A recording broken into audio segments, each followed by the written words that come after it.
Assalamualaikum warahmatullahi wabarakatuh. Di sini kami dari kelompok 3 akan mempresentasikan hasil analisis implementasi IFRS S1 dan S2 pada PT Semen Indonesia Tbk.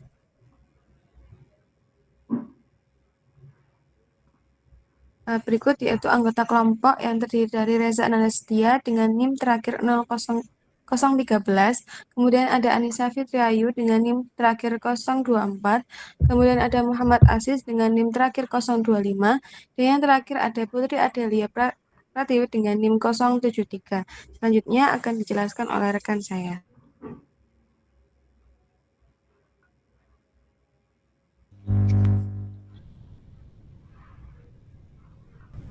Baik, yang pertama di sini saya akan menjelaskan secara singkat profil perusahaan, posisi pasar dan kegiatan usaha utama PT Semen Indonesia Tbk. Jadi untuk company profile PT Semen Indonesia Tbk sendiri yaitu merupakan perusahaan BUMN yang bergerak di sektor bahan bangunan, khususnya produksi semen dan produk turunannya. Perusahaan ini didirikan pada tanggal 7 Agustus 1957 dan saat ini dikenal sebagai produsen semen terbesar di Indonesia dengan jaringan produksi, logistik, dan distribusi yang terintegrasi secara nasional. Kemudian untuk market presence dari PT Semen Indonesia Tbk ini, perusahaan ini memiliki posisi sebagai pemimpin pasar industri semen nasional dan pangsa pasar perusahaan ini ditopang oleh kapasitas produksi yang besar serta volume penjualan yang dominan di pasar domestik. Kemudian yang ketiga yaitu mengenai main business activity, di mana perusahaan SIG ini kegiatan usahanya meliputi produksi, pengolahan, pemasaran, dan distribusi semen, serta produk turunannya. Selain itu, perusahaan ini juga menjalankan usaha pendukung dan diversifikasi melalui anak perusahaan seperti bidang agregat, beton siap pakai, logistik, hingga ekspor. Kemudian yang selanjutnya yaitu General Financial Performance, di mana berdasarkan laporan keuangan konsolidasi tahun 2024, PT Semen Indonesia Tbk ini mencatat pendapatan besar sekitar 36,18 triliun dengan laba bersih sebesar 719,8 miliar. Dari sisi operasional, volume penjualan konsolidasi yang tercatat sekitar 40,62 juta ton meskipun mengalami penurunan dibandingkan tahun sebelumnya. Kemudian mengenai Importance of Sustainability Reporting, di sini SIG memberikan informasi dan keuangan yang material khususnya terkait aspek lingkungan, sosial, dan tata kelola atau ESG, di mana informasi ini berpengaruh terhadap risiko dan peluang jangka panjang perusahaan serta menjadi dasar penilaian bagi investor dan pemangku kepentingan. Kemudian yang terakhir mengenai global standard IFRS S1 dan S2. Di sini standar ini sangat relevan bagi perusahaan SIG karena memberikan kerangka pelaporan keberlanjutan yang terstandar secara global. IFRS S1 mengatur pengungkapan umum terkait keberlanjutan, sedangkan IFRS S2 berfokus pada risiko dan peluang terkait perubahan iklim yang sangat penting bagi industri semen yang memiliki intensitas energi dan emisi tinggi. Mungkin itu saja untuk yang selanjutnya akan dijelaskan oleh teman-teman. Baik, pada bagian ini saya akan membahas penerapan IFRS S1 yaitu standar yang mengatur bagaimana perusahaan menyampaikan informasi keberlanjutan yang relevan dengan kondisi keuangan. Yang pertama dari aspek tata kelola. IFRS S1 meminta perusahaan menjelaskan bagaimana isu keberlanjutan dikelola. Dalam hal ini, SIG sudah mempunyai komitmen berkelanjutan yang mengawasi penerapan ESG dan melapor ke Dewan Komisaris. Aturannya juga sudah sesuai dengan regulasi di Indonesia, namun di laporannya masih belum terlalu dijelaskan soal keahlian dewan atau insentif yang dikaitkan dengan ESG, jadi kedepannya bagian ini masih bisa diperkuat. Yang kedua, dari sisi strategi, IFRS S1 ingin melihat bagaimana keberlanjutan mempengaruhi strategi bisnis. SIG sendiri mempunyai target penurunan emisi, baik jangka menengah sampai jangka panjang, serta mulai menggunakan bahan bakar alternatif dan energi surya. Strateginya sudah jelas, tetapi ada beberapa dampak perubahan iklim terhadap kinerja keuangan perusahaan belum dibahas secara detail. Yang ketiga, terkait manajemen resiko, IFRS S1 meminta resiko keberlanjutan dimasukkan ke dalam sistem manajemen resiko perusahaan. SIG sudah mengidentifikasi resiko iklim seperti harga karbon dan risiko pasar dan dikelola oleh Komite Keberlanjutan. Namun, dampak resiko tersebut ke aspek keuangan masih belum dijelaskan secara kuantitatif. Yang keempat, metrik dan target. SIG sudah menunjukkan kinerja yang cukup baik, misalnya berhasil menurunkan intensitas emisi dan memperoleh penghargaan Proper Emas, namun ada data sosial dan tata kelola informasinya masih belum selengkap data lingkungan. Dan yang terakhir, pengungkapan umum, SIG sudah menggunakan standar internasional seperti GRI, TCFD, dan juga CDP, serta mempublikasikan laporan keberlanjutan secara terbuka. Walaupun begitu, hubungan antara isu keberlanjutan dengan laporan keuangan, seperti dampaknya ke arus kas atau biaya masih perlu dijelaskan lebih lanjut.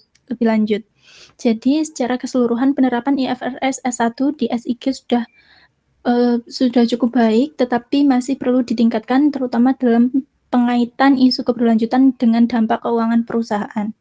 Next slide.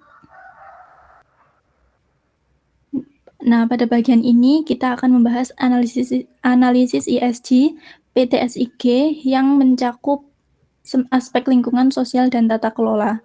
Yang pertama, dari sisi lingkungan, SIG menunjukkan kinerja lingkungan yang cukup baik. Hal ini terlihat dari penurunan intensitas emisi karbon dari tahun ke tahun yang didukung oleh penggunaan bahan bakar alternatif dan energi terbarukan.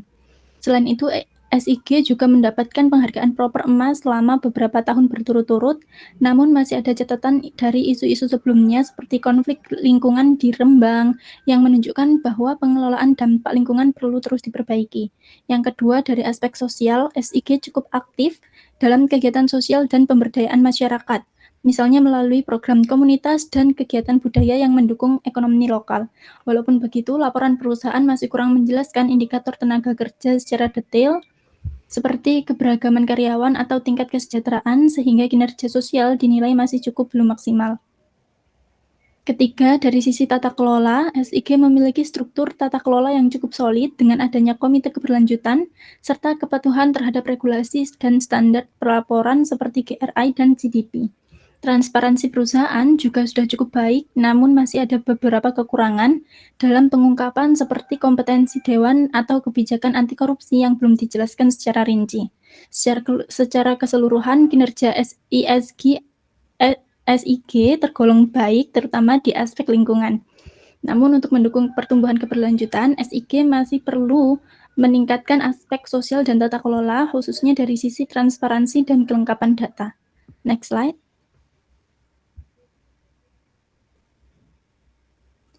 Di slide ini kita menampilkan grafik tren intensitas karbon PT Semen Indonesia dari tahun 2020 sampai 2023, sekaligus target yang ingin dicapai pada tahun 2030.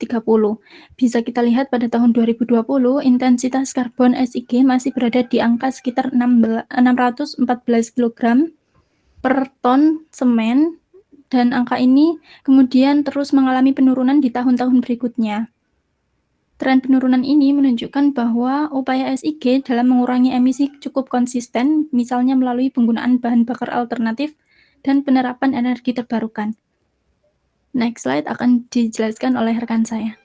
Selanjutnya yaitu pengungkapan IFRS 2 yang digunakan untuk mengungkapkan informasi terkait risiko dan peluang perubahan iklim yang berdampak pada kinerja keuangan, posisi keuangan, dan prospek perusahaan. Di mana yang pertama yaitu governance aspect. SIG telah memenuhi sebagian besar aspek governance dengan baik, termasuk penugasan tanggung jawab, pengawasan oleh Dewan, dan integritas risiko iklim dalam proses tata kelola. Pada tahun 2024 ini, SIG telah membentuk Komite Sustainability.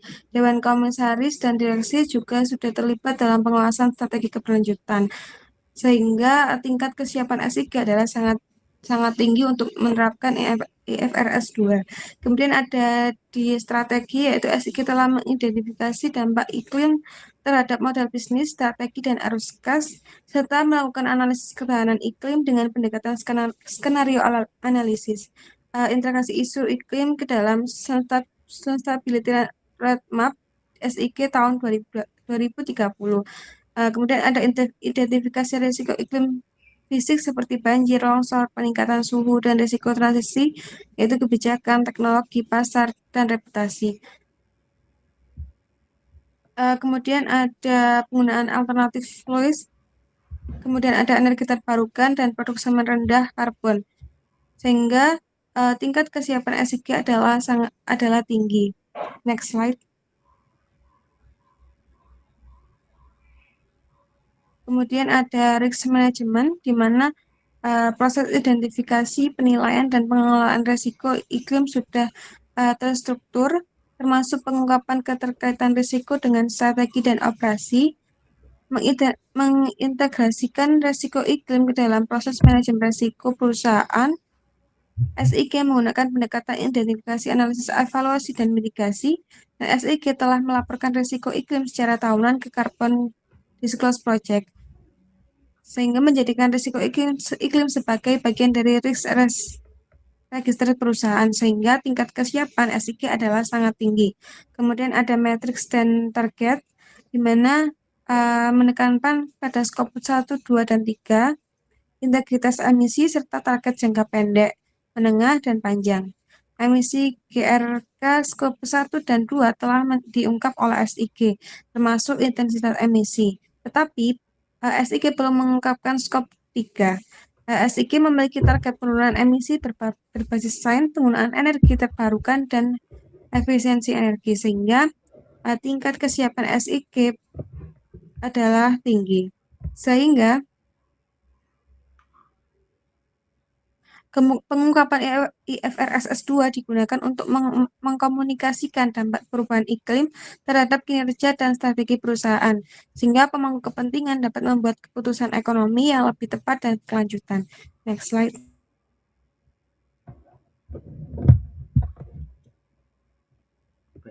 Untuk selanjutnya yaitu tantangan dan peluang dalam pelaporan keberlanjutan SIG. Untuk yang pertama yaitu tantangan yang dihadapi oleh perusahaan PT SIG ini, salah satunya yaitu kontraksi permintaan pasar domestik dan global. Hal ini ditunjukkan dengan penurunan permintaan semen kantong akibat daya beli masyarakat menurun, persaingan ketat di pasar ekspor karena masuknya pemain baru seperti dari China dan Vietnam, dan juga volatilitas harga energi dan komoditas global meningkatkan biaya produksi. Untuk yang selanjutnya, tantangan yang dihadapi yaitu kelebihan kapasitas industri atau oversupply. Hal ini ditunjukkan dengan utilisasi pabrik hanya 56,6% pada tahun 2024, yang menunjukkan kapasitas tidak termanfaatkan secara optimal. Lalu, hal ini berpotensi menekankan margin keuntungan dan menghambat investasi yang baru. Dan yang terakhir, tantangannya adalah tekanan pada aspek lingkungan dan regulasi, ditunjukkan dengan komitmen menurunkan emisi karbon dioksida, memerlukan investasi besar dalam teknologi rendah karbon. Lalu, regulasi lingkungan yang semakin ketat dari pemerintah itu menuntut kepatuhan dan inovasi yang berkelanjutan. Selanjutnya yaitu peluang yang dapat dimanfaatkan. Salah satunya yaitu pertumbuhan pasar infrastruktur dan green construction seperti proyek strategis nasional seperti IKN, tol, dan juga bendungan. Hal ini mendorong permintaan semen curah. Lalu tren bangunan hijau membuka pasar untuk produk semen ramah lingkungan. Lalu selanjutnya peluangnya yaitu ekonomi sirkular dan waste to energy, seperti kemitraan pengolahan sampah menjadi RDF atau Refuse Derived Fuel, mendukung pengurangan biaya energi dan emisi. Lalu SIG juga dapat menjadi penyedia solusi limbah, industri, dan juga perkotaan. Selanjutnya yaitu digitalisasi dan inovasi produk. Hal ini seperti platform digital, seperti software bank, akses toko, dan lain-lain, itu untuk memperkuat engagement dengan pelanggan dan distributor. Dan yang terakhir yaitu produk inovatif ini seperti bata interlock presisi atau BIP dan beton porous membedakan SIG di pasar. Next.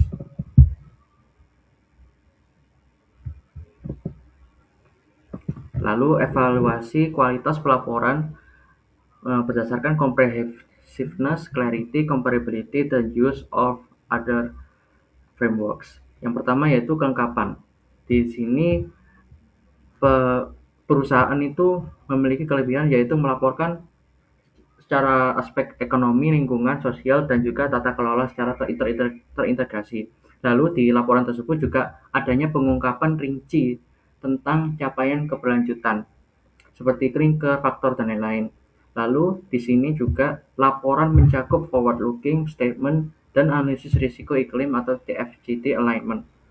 Namun di sini kekurangannya yaitu data Scope 3 emission itu belum diungkap secara detail dan juga tidak ada breakdown dampak perubahan iklim terhadap nilai aset, physical versus transition risk dalam neraca. Lalu selanjutnya adalah kejelasan. Di sini dalam laporan perusahaan itu memiliki kelebihan seperti bahasa diungkapkan secara jelas, terus strukturnya teratur, dan menggunakan visualisasi grafik atau tabel untuk memudahkan pemahaman. Lalu istilah teknis seperti thermal dan lain-lain itu dijelaskan dengan baik. Lalu kekurangannya di sini adalah beberapa data disajikan dalam format naratif tabel tanpa tabel ringkasan, menyulitkan pembaca untuk mengekstrak informasi secara cepat, dan juga tidak ada glosarium istilah ESG atau keberlanjutan. Selanjutnya yaitu keterbandingan. Di sini kelebihannya yaitu SIG ini menyajikan data historis selama 5 tahun, 2020 sampai 2024, untuk kinerja keuangan dan operasional, lalu menggunakan metrik standar industri yang memungkinkan benchmarking. Di sini kekurangannya itu adalah tidak ada perbandingan eksplisit dengan kompetitor atau rata-rata industri. Lalu perubahan metodologi pengukuran emisi target tidak dijelaskan apakah mempengaruhi konsistensi data atau tidak. Dan yang terakhir yaitu penggunaan kerangka kerja lain. Di sini perusahaan telah mengadopsi TCFD untuk pengungkapan risiko iklim pada halaman 36 sampai 43. Lalu mengacu pada GRI untuk laporan keberlanjutan terpisah dan melaporkan ke CDP sejak 2021 dan mendapat persetujuan dari SBTi untuk target emisi. Di sini kekurangannya yaitu tidak disebutkan apakah SIG itu mempertimbangkan standar IFRS S1 dan S2 dan penyusunan laporan meskipun sudah sesuai dengan banyak prinsipnya. Lalu yang selanjutnya kekurangannya yaitu integrasi antara laporan tahunan dan laporan keberlanjutan itu masih terpisah, tidak sepenuhnya terintegrasi dalam satu dokumen. Di sini terdapat saran untuk perusahaan yaitu meningkatkan pengungkapan Scope 3 emission dan dampak materialitas rantai pasok terhadap iklim, serta analisis kompetitif dan benchmarking, lalu integrasikan laporan keberlanjutan dan juga eksplisitkan keselarasan dengan IFRS S1 dan S2. Selanjutnya bisa dilanjut. Next.